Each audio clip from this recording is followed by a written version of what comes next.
Hey everyone, it's Amanda. Welcome to my channel. Today I'm going to walk you through how I achieved this double liner look on the gorgeous Alyssa. If you like seeing these makeup tutorials from me, don't forget to like this video, subscribe, and hit the bell notification. Also, give me a follow on Instagram. I post on there almost every single day. It really does help support my channel. Now without further ado, let's get into the tutorial.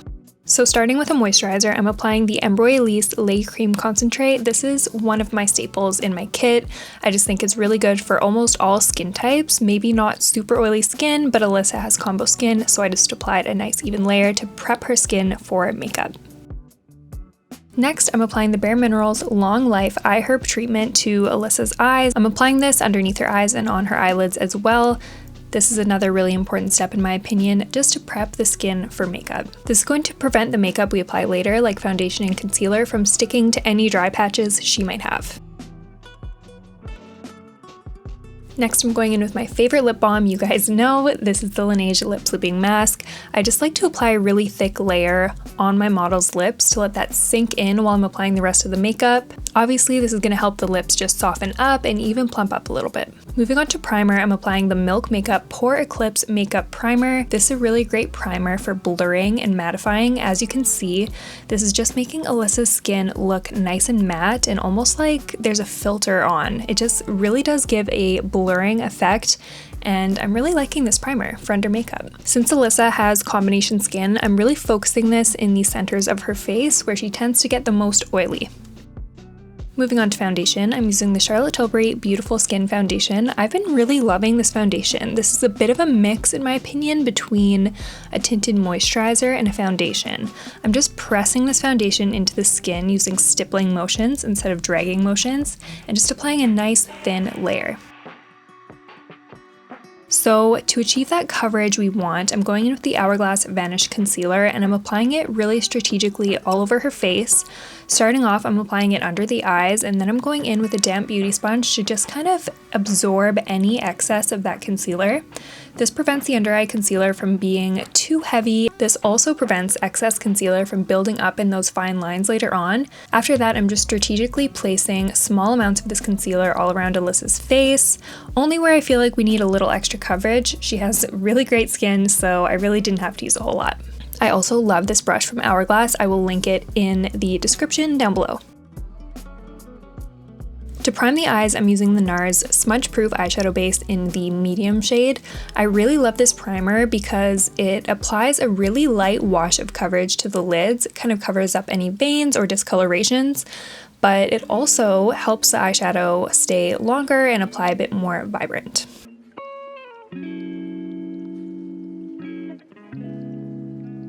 For brows, I'm using the Anastasia Beverly Hills Brow Freeze, and I'm using a spoolie to brush up her beautiful brows. I'm obsessed with her brows.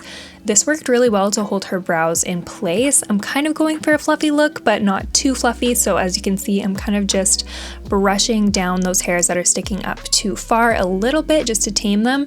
But yeah, I kind of want to maintain her natural brow look. For eyeshadow, we're really not doing anything too crazy. I'm going in with the Dior Backstage eyeshadow palette, and I'm using the light kind of transition shade, and I'm defining her crease with the shade. I'm just using a detailed blending brush to buff this into her socket, really focusing this on the outer V shape of her eye. I'm just building this up layer by layer until I'm happy with it. I really want to be careful not to apply too much shadow because the focus is more so going to be on the liner instead of the shadow.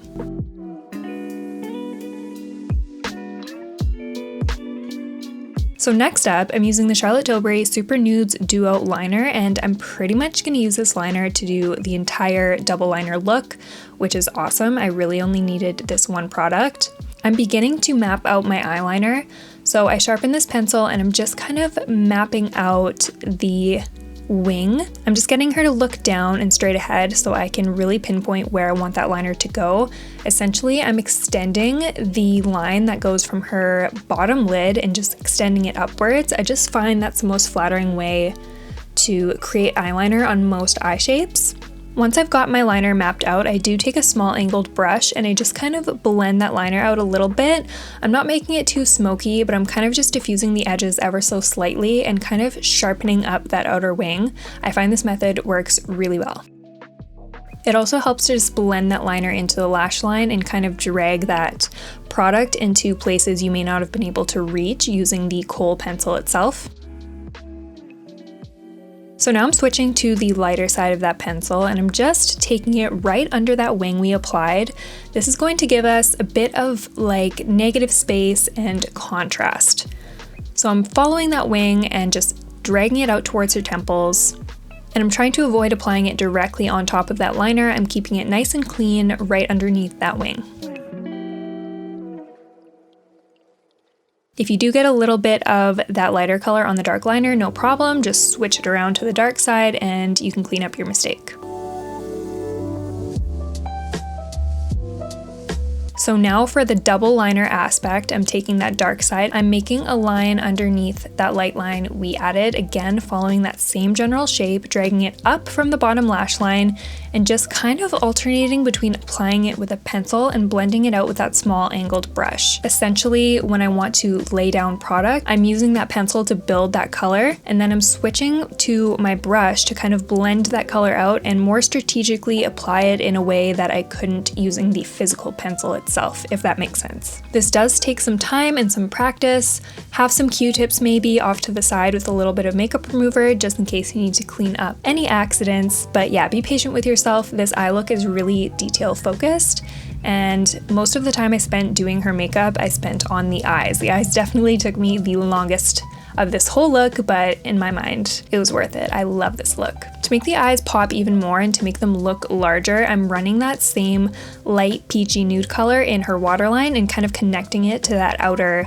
light little wing we did. Moving on to the inner corner liner. I'm just using that same liner, the same dark brown liner, and again, that same method. I'm applying the color with the pencil itself, and then I'm kind of blending it out and bringing that shape out with that brush. I feel like the brush gives a bit more of a precise application, and I just really took my time with this and extended that inner corner outwards. And yeah, just alternated between using the brush and applying color and darkening it with the dark brown color. To make that inner corner liner pop a little bit more, I'm using that light peachy color yet again and just applying it directly under that liner. As you can see, this method works a lot with kind of negative space and contrast, so any areas I want to look darker and pop more, I'm applying that lighter color right next to it because it really just gives you that contrast and it brings attention to the eyes. To finish up the eyes, I'm applying the Buxom Lash Volumizing Mascara, and I'm just applying 2 coats to her lashes. I'm using a fan brush. I'll link the brush I'm using down below because I always get so many questions about this brush. But yeah, I'm just packing that mascara onto her lashes. We want length and volume. This mascara is so great for that. I'm also applying a little bit on her lower lashes. I'm only applying one really thin layer. Moving on to contour now, I'm using my favorite contour product. This is the Makeup by Mario Soft Sculpt Shaping Stick. And I'm just shading her face in specific areas, so I'm bringing that on her cheekbones and along her forehead, and then as I blend that out, I'm also going to drag it down a little bit on the jawline. But if you've watched any of my tutorials before, you know I always stress blending upwards and into the hairline instead of blending downwards. We want our face to just look really lifted and snatched, so I feel like this is a really good method to just blend upwards. I'm really just pushing that cream into her skin, diffusing those edges. I don't want this to look too heavy. I really want the focus to be on the eyes, so you'll notice I keep the skin pretty light.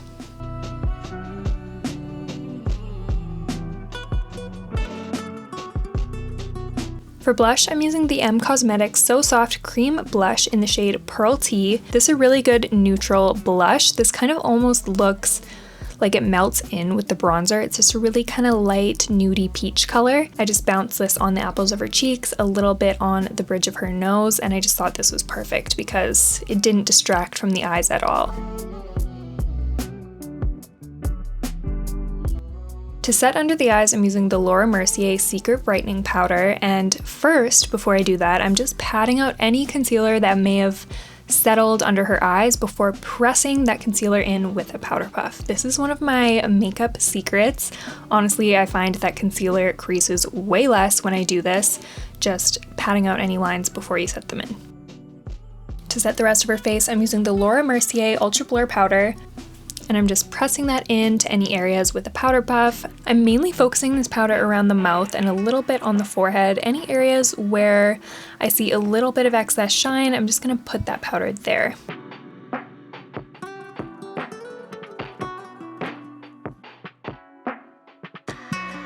And then I'm just gonna brush away any excess powder under her eyes.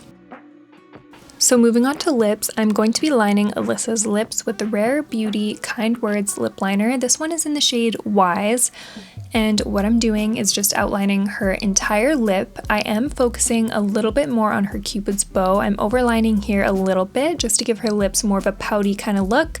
I'm also going to be overlining her bottom lip right in the center as well. So the centers of the lips I'm going to overline, and the rest of the lip I'm just going to stay true to her natural lip shape. But yeah, I just wanted to define her lip shape ever so slightly. And then once I've done that, I'm going to be taking a brush with no product on it, and I'm just going to blend the edges of that lip liner. This is going to give us a little bit more of a natural look. It's definitely going to kind of give the lips a contoured effect without really looking like she's wearing lip liner, if that makes sense. For lipstick, I'm using the Charlotte Tilbury Matte Revolution lipstick in the shade Catwalking. I'm applying that with a brush because, again, I just want the rest of the face to look really natural and neutral, so I'm applying a small amount of that, working it from the centers of the lips, working outwards, kind of just pressing it in, working in tiny layers because I just don't want anything to look overdone.